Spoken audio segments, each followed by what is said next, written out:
Back in 2016, I was on a flight to Nashville. There was a storm that forced us to do an emergency landing in Atlanta. I was shuffling around with my bag trying to find a way to get home, but it was the middle of the night. There was a single bus available, and it was heading the wrong way, Jacksonville. My options to get home were quickly running out, so I just went for the first possible option, renting a car. A lot of other people had apparently thought the same thing. I ended up in a queue, and by the time I reached the counter, clerks were already apologizing and closing. They had nothing left to give. I just slumped down in a chair with my phone, trying to figure out a plan C. About half an hour later, a lady behind the counter called out to me. Apparently, there was a customer who'd booked a car, but hadn't checked it out. It was up for grabs if I wanted it. Of course I took it. I was a bit stressed. I hadn't had anything to eat, and it was close to 2 a.m. I was going to have to drive through the storm, and I wouldn't be home until, at best, early morning.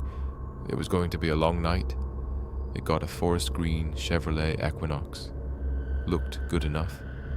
I was going to have to check it in once I got to Nashville, but I could probably walk from there or take an Uber.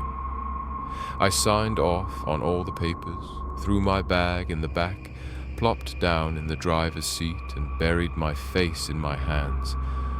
I was already exhausted, but you gotta do what you gotta do. I stopped at a gas station on my way out of town. Not to fill up on gas, it was full already, but to get myself a quick snack and something heavily caffeinated. I made a checklist in my head, trying to count the hours it'd take me. The I-75 to Chattanooga, then the I-24 to Nashville. I was looking at about a 4-hour drive, but considering the weather, I was probably going to have to slap another 30 to 60 minutes on top of that. I stocked up on snacks, got back in the car, turned on the radio, and hoped for the best. It was only droplets at that point, but the wind was picking up fast. Even then, I could feel it pushing from the northeast. There was this constant pressure forcing me to compensate. I felt that driving just a little too fast might make the wheels completely lose grip. The rain picked up as I passed through Marietta. The wipers were doing their best, but it was getting rough. I could barely see anything ahead. I was tuned in to some calming piano music, but all it did was make me sleepy. I had to be focused. I had almost no time to react if anything were to step onto the road. That first half hour getting out of Atlanta was strange. I was still adjusting, and I think I was more tired than I realized. At one point, I thought I saw 2 people just off the road, holding a stop sign. At another point, I thought I saw a literal car wreck coming down the opposite lane. There was a pickup truck where I couldn't even see the driver. There's just something about blurred movement in the dark rain that makes our brains fill in the blanks, I thought. But I was warm and safe. I took my time. I did periodic stops, and I made my way northwest at a steady pace. 2 hours in, I stopped in Chattanooga. The rain was going strong. I was basically traveling along the path of the storm. I stopped to use the bathroom and stretch my legs. Getting back in my car, I turned up the radio for a bit and reached for a Slim Jim. Except there was no Slim Jim. Strange. I'd carefully counted everything out for the trip. I was going to have a snack at the halfway point and a soda upon my final arrival, but my snack was gone. Again, it came back to uncertainty. Maybe I was being a bit ditzy about it. Maybe I'd already eaten it. Or maybe it just rolled between the seats. But I couldn't see it, and I was pretty sure of myself. As I pondered where I'd put it, a new song played on the radio. Don't worry. Be happy. How fitting. I was just about to put the key in the ignition and leave when I got a text message. It was from the car rental place. They were asking me to return the keys as I hadn't checked out my vehicle. What? I just stared at the screen for a bit. There must have been some kind of mistake. I was sitting in the vehicle right then and there. I was holding the key. It didn't make sense. I tried to text them back, but it was some sort of automated number. I figured I'd just talk to the folks when I returned it in Nashville instead. They would probably clear things up. I thought about going back inside and getting a new Slim Jim, but I couldn't be bothered. I fired the car right back up and headed for the I-24, putting my phone on mute for a bit as Don't Worry, Be Happy came to an end. Odd how that song came on in the first place, considering the station I was listening to was supposed to only play classical. I followed the road west, periodically looking down at the GPS. As the rain intensified, I realized I couldn't keep spending time looking away from the road, so I put the voice guide on. I turned my brain off and just followed the instructions for a bit, relaxing to the music. Then I saw a sign, Trenton. I was going the wrong way. I had to pull over at a rest stop. I'd gone about 20 minutes in the wrong direction. The storm was picking up, and during that short stop, I saw no less than 2 lightning strikes. The rumble vibrated through me, making my bones itch. I got back in the car, trying to figure out the GPS.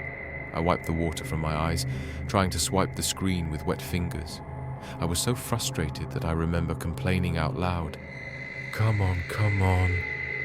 For some reason, the GPS had been set to Langston, Alabama. If I'd followed the directions to a T, the car would have ended up on the bottom of Guntersville Lake. I didn't even notice how the radio had started playing Don't Worry, Be Happy. I just caught the last few notes as it ended. Getting back on the road, I knew I had to take a hard left to get back on track. I waited for a spot. Take a right, the GPS said. I looked down. The arrow was pointing left. The target was Nashville, which was to the left. And yet, it told me to go right. I looked back up as I just missed a spot. A lot of trucks going by that night. Take a right, it repeated. I was so frustrated that I laughed a little. I signaled left and got ready to turn, but the turn signal bounced right back up to neutral. I pushed it down again, and it bounced right back a second time. Finally, I just went with it. Turn signal or not, I was going left. As I finally made my way back to the I-24, I had to completely ignore the GPS. It was asking me to stop, to turn, to switch lanes. Anything but going straight, which was my destination. I just turned it off. The thing was clearly broken. I thought it had some kind of pre-saved destination that it defaulted to, and that I had to set up some kind of profile to fix it. Finally, back on the right track, I was coming up on a truck that had slowed down. As I turned to pass it, my headlights suddenly turned off. I managed to get out a "huh?" before I heard the whir of the engine dying. Then it all went dark. The car just died. Other cars had to pass me, throwing themselves on the horn. I was barely visible, a dark car in the middle of the highway at night in full rain. It was a disaster waiting to happen. I slammed the dashboard, turning the key over and over again. Not a peep. Nothing. I took the key out, cleaned it on my shirt, swore a little more, and then the car started. I was still holding the key. Slowly, I put the key back in the ignition. Not that it seemed to matter. I blinked a couple of times, not really knowing how to process this. Either way, I had to get going. I couldn't just stand still in the middle of the highway. Thank God I wasn't rear-ended. As I got back on the road, the GPS kicked up again. It was getting more decisive, giving me not only general directions, but distances, repeated reminders, over and over. I turned it off, but a couple of minutes later, it came back on. It wasn't sudden, or even surprising at that point. The logo came back on screen, and then it was right back to the map, telling me where to go. I tried to ignore it, but it was getting harder. The radio would turn down with every reminder, so it would pull me out of whatever I was listening to. It seemed that no matter my intention, the car was hell-bent on getting to a Guntersville Lake. I'm not going, I muttered to myself. I'm going home. The headlights blinked, almost as if responding. I shook my head. It's just me, I continued. It's all me. And again the headlights blinked. I had to slow down as a truck passed me. The radio had gone quiet, and I expected another GPS reminder, but nothing came. Instead, I heard some kind of muffled noise, a low hum. What? I mumbled. The low hum returned a second time. I couldn't quite make it out. I just shook my head, trying my best not to think about it. But the third time I heard it, I couldn't ignore it. "Please turn." It was coming from inside the car. It was hard to say exactly where. Maybe inside the trunk or the glove compartment. I almost swerved off the road in surprise. The realization that there was a real, actual voice somewhere in the vehicle. Someone was in there with me. I had nowhere to pull over, so I kept my head straight, focusing on the road ahead. I could feel my chest pounding as my mind rolled over, trying to figure out what was really happening. Maybe it auto-connected a call or something. Maybe it was someone calling through the GPS. "Who said that?" I wheezed. "Who's there?" "I'm with you," it answered. "I'd like to see the lake. I'm going to the city. After that, you can do whatever you want. It needs to..." A short pause. It rains." It was a mumble, but it was getting clearer. An ambiguous voice, possibly a young man. It was hard to tell. "They never picked me," it continued. "They were supposed to pick me. I'm not sure what you think is happening here," I said. "But I have no idea what you're referring to. This has nothing to do with me." "You're going to the lake." "I can drop you off right here if you want, but I'm not going anywhere else. This is my car. I paid for it." There were a few seconds of quiet, as if contemplating a proper response. The mumble turned sour, more aggressive. "Can't be bought." The car began to steer left. I had to keep pulling to the right to avoid hitting the divider. The rain was already intense, and I was going at a high speed. Any sudden movement could have devastating consequences. Other cars were honking at me, trying to warn me that I was turning back and forth erratically. As resistance in the steering wheel increased, I found myself straining to bend the wheels back to the right. Then, all resistance just stopped. I could move the wheel any way I wanted. Problem was, the car wasn't responding. It kept going to the left, now out of control. As the car started to spin, there was a sequence of thumping noise, as if something heavy hit the asphalt. Then I got that feeling in my gut, like I was falling from a great height. Another thump, a blink of the headlights, and we were in the opposite lane, going back to where we came from, except the car was still heading off-road. I was just holding on for dear life at this point. I tried to hold the steering wheel straight, but it did nothing. There was no control. "Broke the contract," it kept mumbling. "They broke the contract." There was this rhythmic thumping on both sides of the car as it kept steering towards the edge of the road. Other cars were passing by, swerving desperately to get out of the way. One of them clipped the tail light, and for a second I thought I'd see my life flash before my eyes. But somehow the car kept going, straight off the road. I thought it'd be a big crash. The roadside was uneven, leading into a field. And yet, the car went straight into it, seemingly without issue. I could see something moving just outside the driver's side window. With every rhythmic thump, something moved.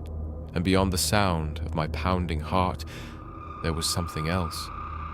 The GPS had gone completely mad by now, repeating straight ahead over and over on repeat.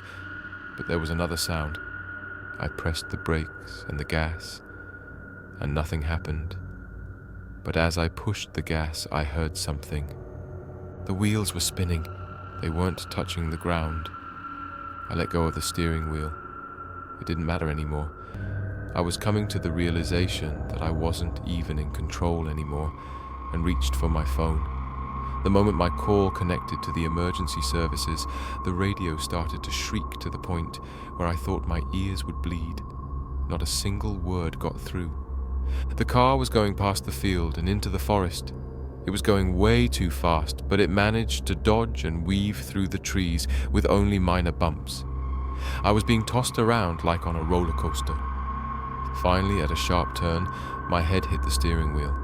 I didn't exactly black out, but I think I had a concussion. I just sort of zoned out.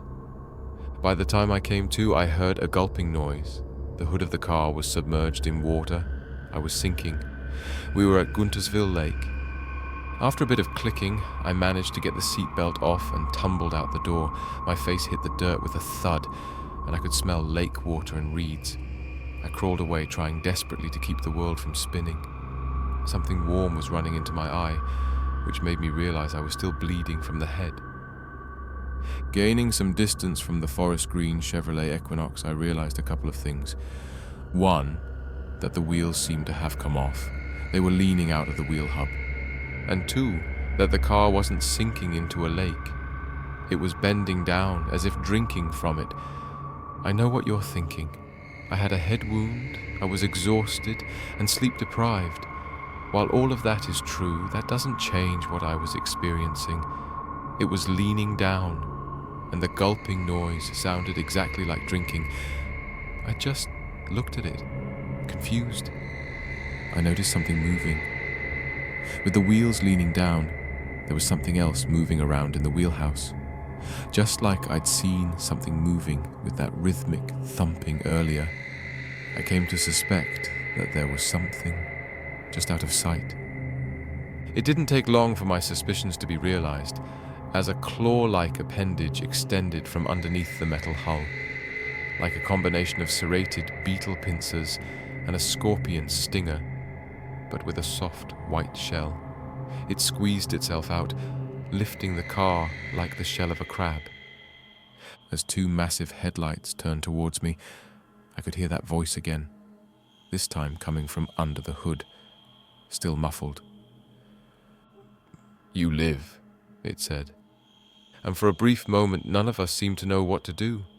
I could hear a cockroach-like clicking coming from under the hood, as if an appendage strained against the metal. I turned, only to see more headlights peeking through the distant tree line. There was the sound of shuffling grass as something large moved through the field. I wiped the rainwater from my brow and squinted, forcing my eyes to focus. An electric moped, crawling on all fours, a spider-like delivery truck. And further off, bounding through a field, a six-legged pickup truck. I stayed very still as the various vehicles moved closer, close enough for me to hear the rain pitter-pattering against their metal frames. They were moving much more organically by now, having mixtures of humanoid and insectoid limbs. The metal was groaning as they shambled back and forth. It was a surreal experience. Not only were they communicating in a sort of insectoid clicking, but they were also using their vehicle characteristics.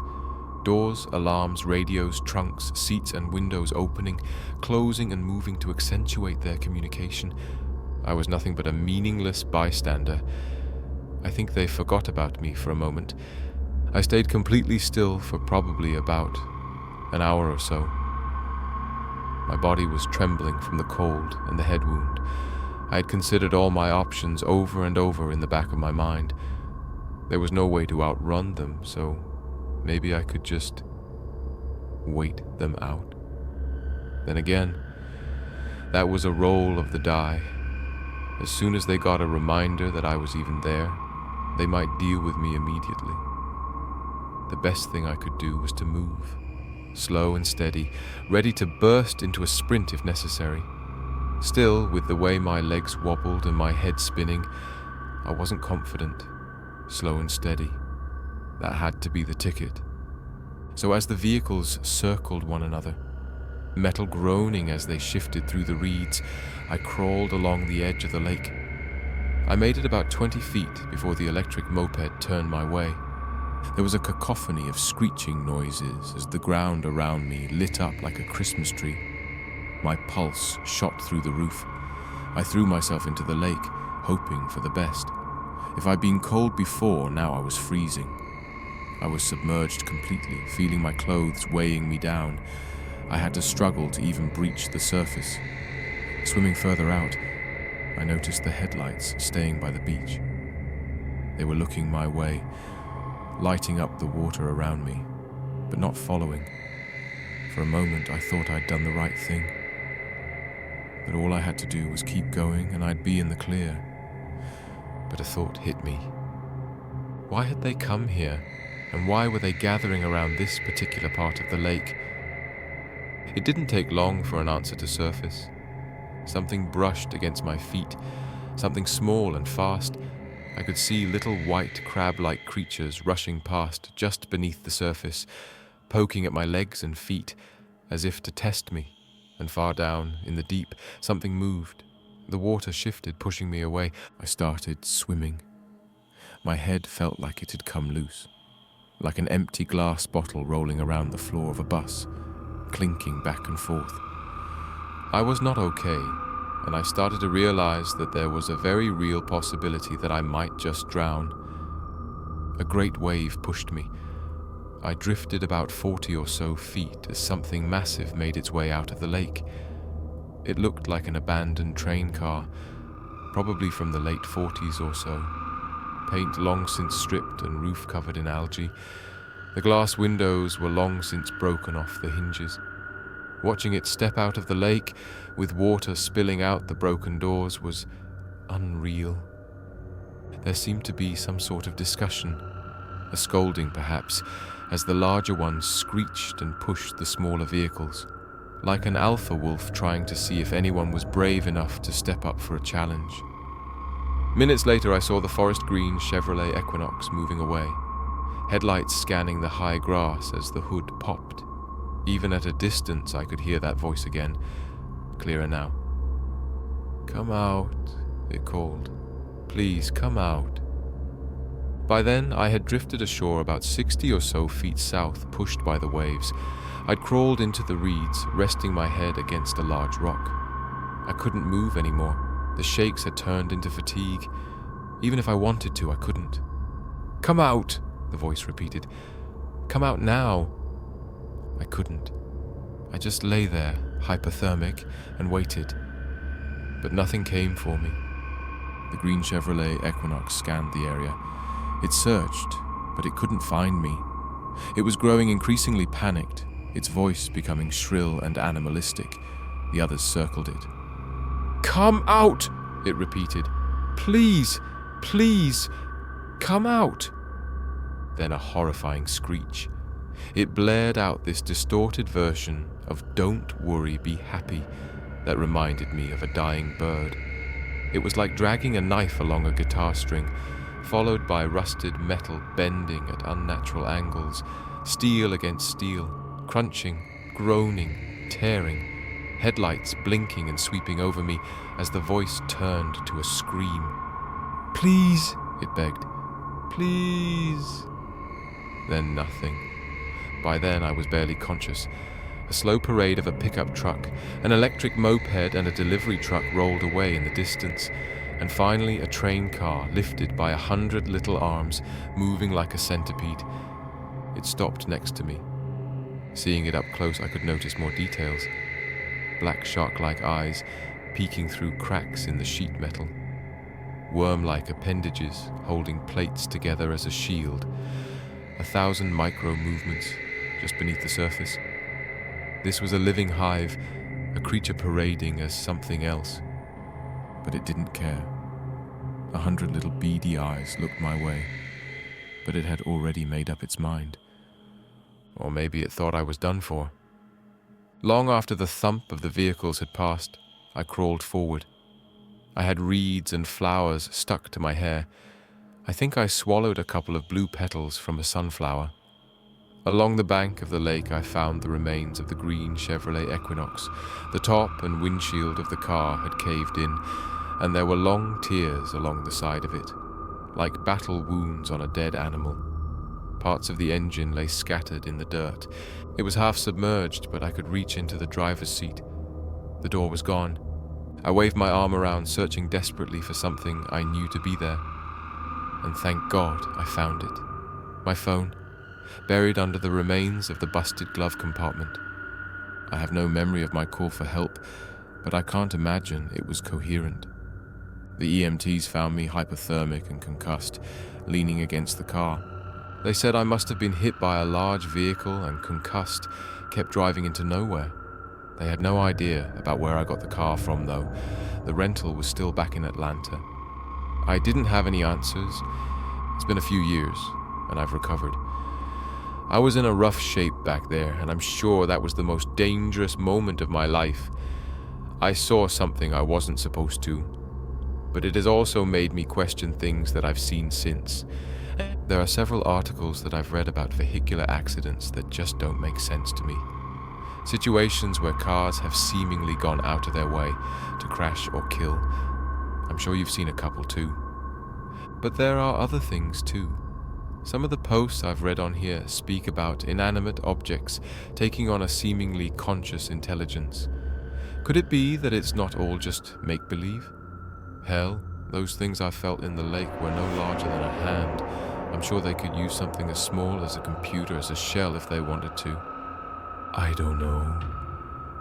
I don't know what to think, and I don't know what to trust, but I know for sure there is something living right under our noses, and I don't think there's anything being done about it.